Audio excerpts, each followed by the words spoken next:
Hello everybody, welcome to my channel. আমি স্বাতী আর তোমরা দেখছো স্বাতীজ ওয়ান্ডার লাইফ। এবার পরপর আমার দুটো ট্রিপ হয়ে গেল। দার্জিলিংয়ের ভিডিওটা নিশ্চয়ই তোমরা সবাই দেখেছো।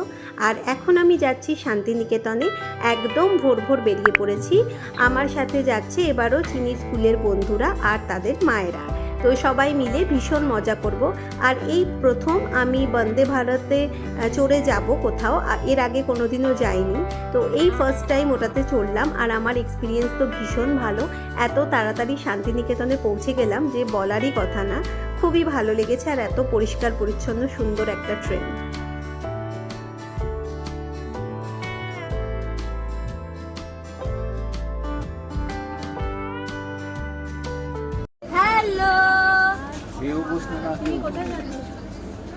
শান্তিনিকেতন।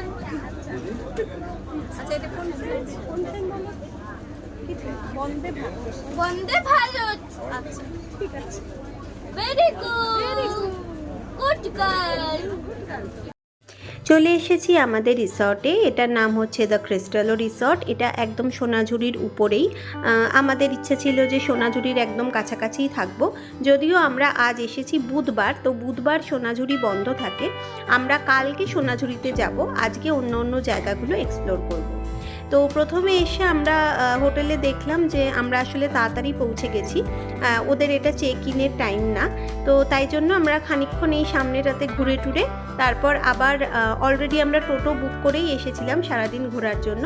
তো ওদেরকে ডেকে নিয়ে আমরা ঘুরতে বেরিয়ে গেলাম। তার আগে আমরা এখানে হোটেলের সামনেটাতেই খানিকক্ষণ ঘুরে বেড়াচ্ছিলাম, কারণ এই জায়গাটা খুবই সুন্দর, বাচ্চাদেরও খুব ভালো লাগছিল। তো প্রথমে খানিকক্ষণ আমরা এখানেই ছিলাম।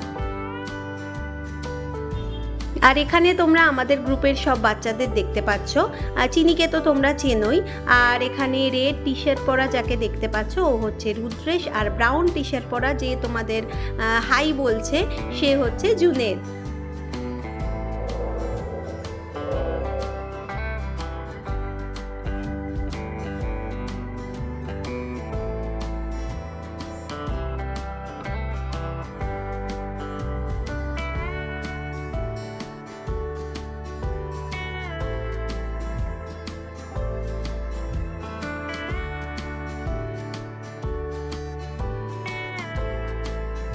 তো এখন হচ্ছে আমরা বেরিয়ে পড়েছি। আমরা এখন যাব হচ্ছে কঙ্কালীতলা। তার কারণ কঙ্কালীতলায় যেতে বেশ খানিকটা সময় লাগবে।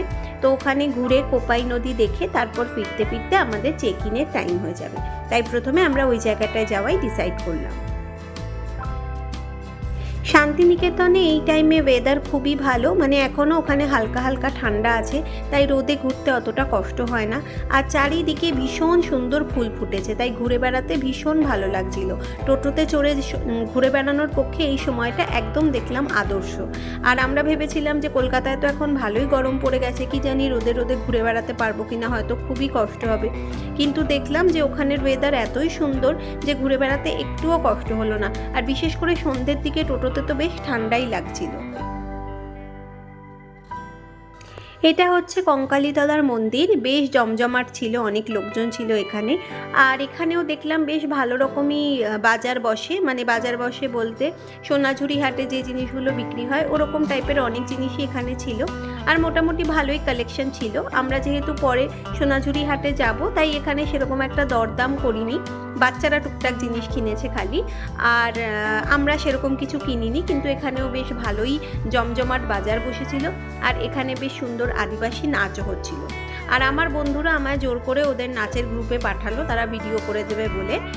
তো আমি তো একটুও নাচতে পারি না, সবাই জানো, কিন্তু ওদের জোর জবরদস্তিতে আমাকে যেতে হলো নাচ করতে। তো ভিডিওটা যদিও আমাকে খুব সুন্দর করে তুলে দিয়েছে, কিন্তু আমার ওই বোকা বোকা নাচ তোমরা জানোই যে আমি কতটা বাজে নাচ করি। কিন্তু যাই হোক, করে নিলাম এই আর কি।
হচ্ছে কোপাই নদী। তো এই টাইমটাতে কোপাই নদীতে জল খুবই কম।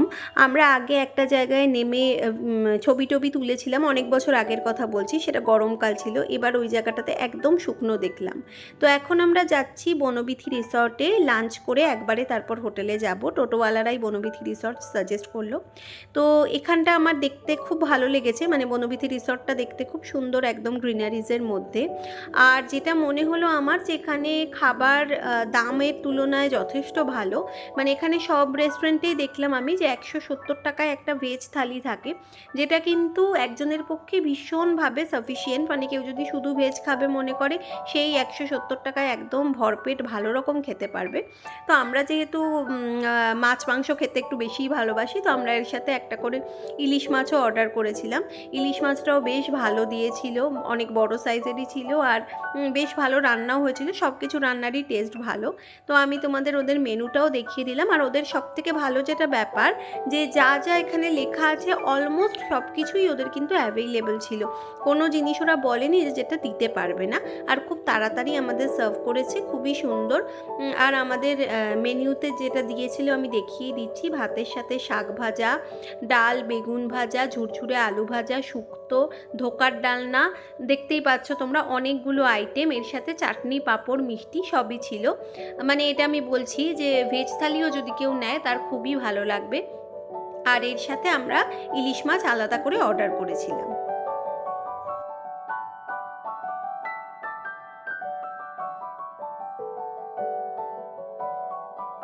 এরপর এসেছিলাম আমার কুটিরে। এখানটা আমার খুব ওভার প্রাইস লাগে, খুব একটা ভালো লাগে না আগেও যখনই এসেছি। এমনি হয়তো কালেকশন ভালো, কিন্তু ওভার প্রাইস লাগে। তো এখানে খুব বেশিক্ষণ আমরা ছিলাম না।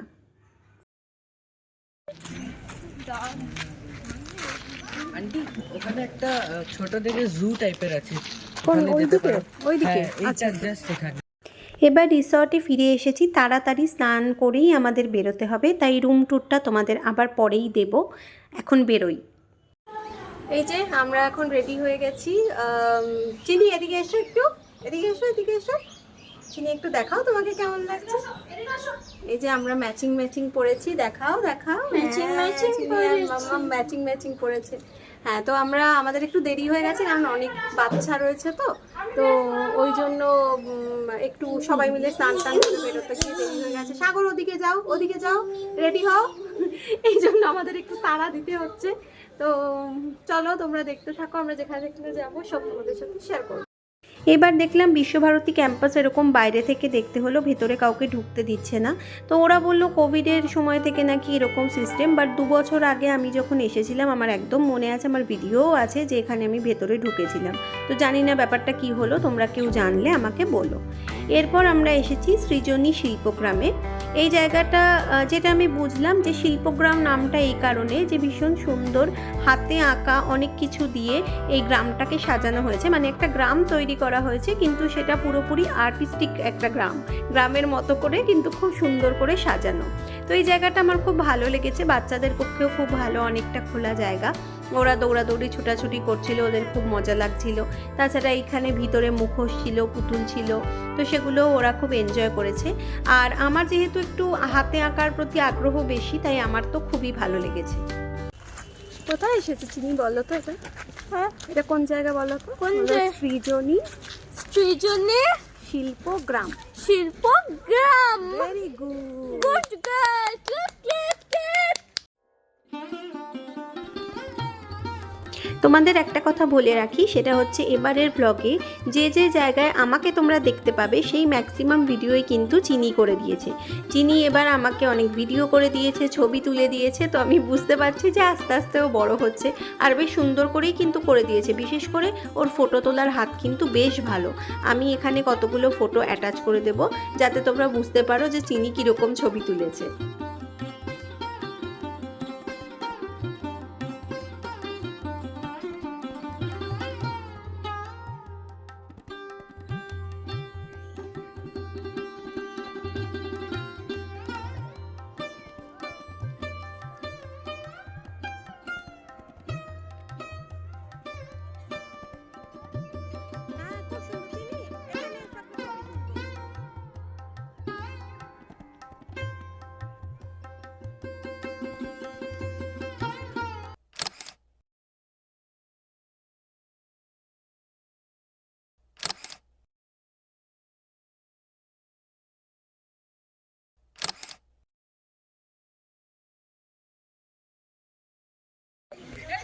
মামা কি সুন্দর। ফিশ ফিশ কি সুন্দর ফিশ। সৃজনী শিল্পগ্রামেও কিন্তু বেশ সুন্দর অনেক দোকানপাট রয়েছে। এখান থেকে আমি ইয়াররিংস কিনেছিলাম, তো খুব কম দামে, মনে হয় 30 টাকা পার পিস করে ইয়াররিং ছিল। তো খুব সুন্দর ইয়াররিংস ছিল, আর এরকম গলার হাতের অনেক কিছুই ছিল। আর অন্য অনেক শপও ছিল যেগুলোতে শাড়ি জামা কাপড় সবই বেশ ভালো ভালো পাওয়া যাচ্ছিলো, যেগুলো যদিও আমি কিনিনি, কিন্তু ওখান থেকে আরজুমা অনেকগুলো জিনিস কিনেছে। তো বেশ ভালো, খুব অল্প দামে কিন্তু খুব ভালো ভালো জিনিস পাওয়া যাচ্ছিল। তো আমাদের একটাই মুশকিল হয়েছিল যে আমাদের বেরোতে বেরোতে যেহেতু একটু দেরি হয়ে গেছিলো, তো বিশ্বভারতী দেখার পর এখানে পৌঁছাতে পৌঁছাতে একটু লেট হয়ে গেছিলো। কিন্তু মাত্র 5টা অবধি এটা খোলা থাকে। যদি এটা আরও অনেকক্ষণ খোলা থাকতো তো আমরা বেশ ভালো করে এখানে শপিংও করতে পারতাম। বেশ সুন্দর লাগছিল ওখানে ঘুরে বেড়াতে আর জিনিসপত্র দেখতে। এই যে দেখো, এই যে দুলগুলোর কথা তোমাদের বললাম, এগুলো 30 রুপিস করে ছিল। তো এখান থেকে আমি আমার জন্য গিফট পারপাস বেশ কয়েকটা দুল কিনলাম। তো বেশ ভালো লেগেছে আমার এখানকার কালেকশন।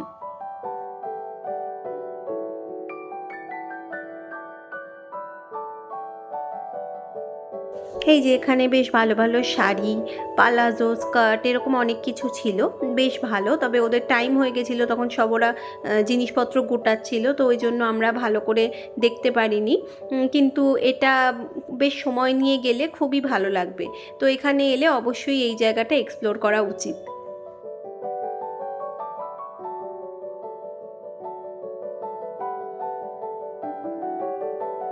এরপর আমরা এসেছি সুরুল রাজবাড়িতে। তো এটার মধ্যে আমার মনে হয়নি দেখার সেরকম কিছু ছিল, এমনি একটা রাজবাড়ি যেরকম হয়, আর খুব একটা বিশাল বড় সাইজের তাও নয়। তো এমনি সাধারণই লেগেছে আমার, খুব একটা কিছু আলাদা করে এখানে যে আসার খুব দরকার আছে এরকম আমার মনে হয়নি। এমনি এখানে কাছাকাছি এসেছি যখন দেখে গেলাম, এরকম আর কি।